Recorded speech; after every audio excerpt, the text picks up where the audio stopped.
Shalom, salam sehat dan salam sejahtera para saudara-saudari, sahabat-sahabat insani.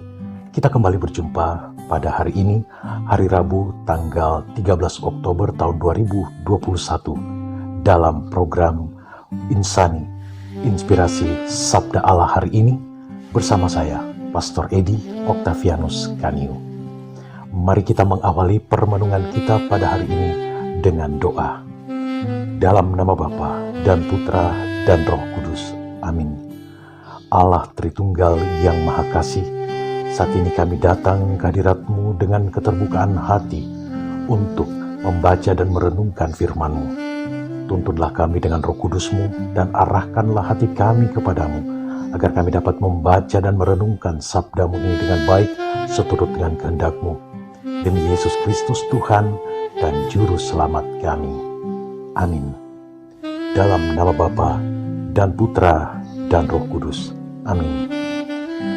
Para sahabat insani yang dikasihi Tuhan, pendasaran permenungan kita pada hari ini yakni dari Injil Lukas pasal 11 ayat 42 sampai dengan 46. Tetapi celakalah kamu, hai orang-orang Farisi, sebab kamu membayar persepuluhan dari selasih, inggu, dan segala jenis sayuran, tetapi kamu mengabaikan keadilan dan kasih Allah. Yang satu harus dilakukan, dan yang lain jangan diabaikan.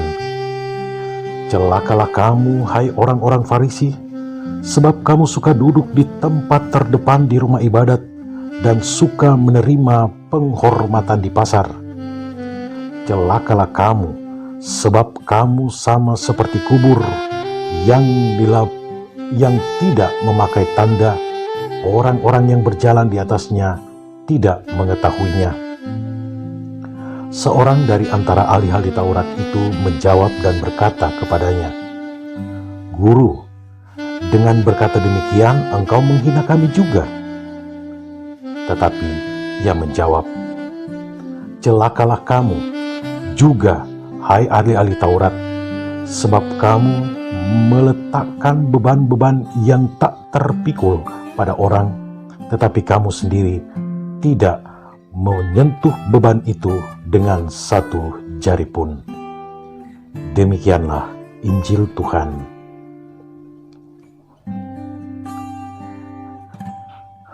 Para sahabat insani yang dikasihi Tuhan, sepenggal sebuah lagu yang tidak terdengar asing lagi di telinga kita. Hidup ini adalah kesempatan, hidup ini untuk melayani Tuhan, hidup ini harus jadi berkat. Para sahabat insan yang dikasihi Tuhan, jika direnungkan, lagu tersebut mengajak kita untuk mensyukuri hidup yang hanya sekali ini saja. Apa yang menjadi tujuan dan harapan adalah hidup ini harus menjadi berkat. Menjadi berkat artinya kehadiran kita di sekitar kita mampu membawa dampak yang positif atau dampak yang baik bagi siapa dan apa saja yang kita jumpai. Lantas, mengawali permenungan kita ini, pertanyaannya, apakah selama ini hidupku sudah menjadi berkat bagi orang lain? Para sahabat insan yang dikasihi Tuhan, dalam bacaan Injil hari ini berisi 3 kecaman Tuhan Yesus terhadap orang-orang Farisi dan para ahli Taurat. Kecaman-kecaman tersebut ialah, yang pertama, mereka bisa membayar persepuluhan tetapi mengabaikan keadilan terhadap sesama dan kasih kepada Allah. Tujuannya persepuluhan itu adalah sebagai tanda syukur kepada Tuhan, namun orang-orang Farisi sudah salah menafsirkannya, sehingga orang merasa bukannya bersyukur, melainkan pemerasan yang dirasakan.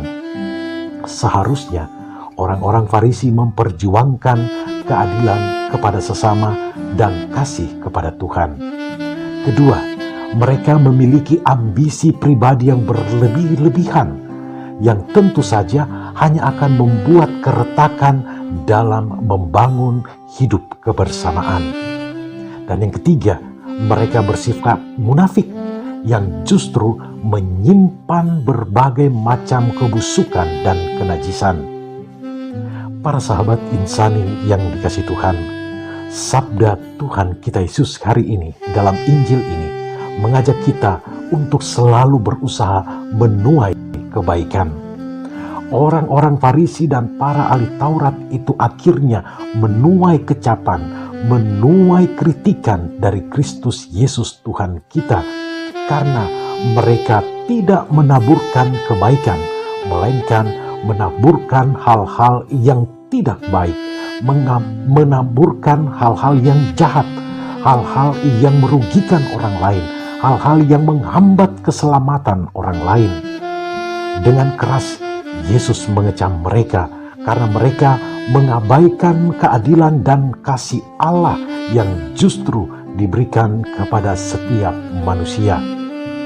Para sahabat yang dikasihi, orang yang menanam kebaikan tentu saja juga akan menuai sukacita. Sebaliknya, orang yang menanam iri hati, menanam kejahatan, menanam keburukan, tentu saja akan menuai penderitaan. Kita sebagai orang Kristiani, pengikut-pengikut Kristus, selalu dan telah dipanggil oleh Tuhan Yesus Kristus, maka hendaknya kita pun mampu untuk menebarkan tindakan-tindakan dan perbuatan-perbuatan baik agar kita pun dapat menuai kebaikan, bukan menuai kejahatan, bukan menuai kritikan, bukan menuai kecaman. Menuai kebaikan tentu saja berarti menyadari kehadiran kita di dalam kasih Allah untuk dan bagi orang lain. Tidak sekedar menyadari, tetapi sejauh mana berguna dan bermanfaat kehadiran kita selama ini dalam kehidupan bersama-sama dengan orang lain. Jika kita menanam kejujuran, tentu saja kita akan menuai kepercayaan. Jika kita menanam kerendahan hati, tentu saja kita akan menuai kebesaran hati. Jika kita menanam ketekunan, tentu saja kita akan menuai kemenangan. Jika kita menanam kerja keras, tentu saja kita akan menuai kesuksesan. Jika kita menanam iman, tentu saja kita akan menuai mukjizat dan rahmat berlimpah dari Allah.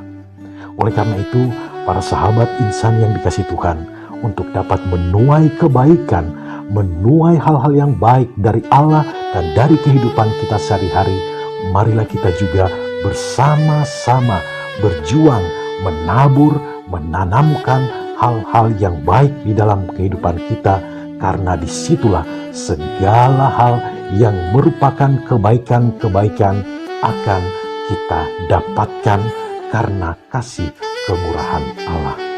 Roh Kudus membantu kita. Amin. Dalam nama Bapa dan Putra dan Roh Kudus. Amin. Terima kasih ya Tuhan untuk sabda penguatan yang Kau berikan kepada kami dalam permenungan kami pada saat ini.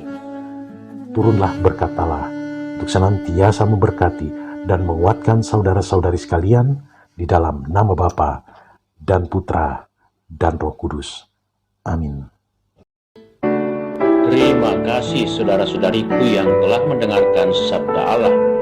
Saya Pastor Marcel Lotandung mengucapkan berlimpah terima kasih kepada Pastor Edi Octavianus Kaniu. Semoga pastor bersama dengan segenap umat di paroki senantiasa diberkati Tuhan dalam setiap aktivitas dan pelayanannya. Amin.